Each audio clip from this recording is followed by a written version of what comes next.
La pandemia de coronavirus no da tregua en India. El país suma unas 205.000 muertes desde el inicio de la pandemia, de las cuales más de 3.600 en las últimas 24 horas. Pero muchos expertos estiman que el número real es mucho más alto.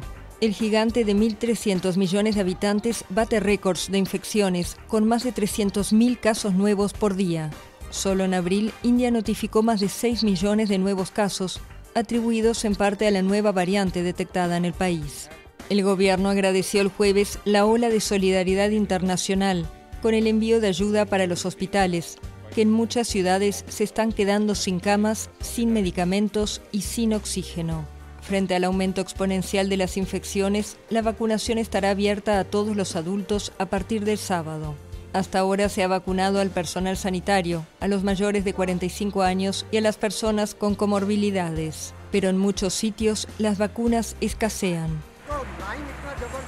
Las filas son enormes. Si vienes a las 4 de la mañana te dicen que vuelvas a las 12. La gente se pelea por un lugar. Hasta ahora se han administrado unas 150 millones de vacunas, lo que representa el 11,5% de la población. Y muy pocos de ese grupo recibieron las 2 dosis necesarias de la inmunización.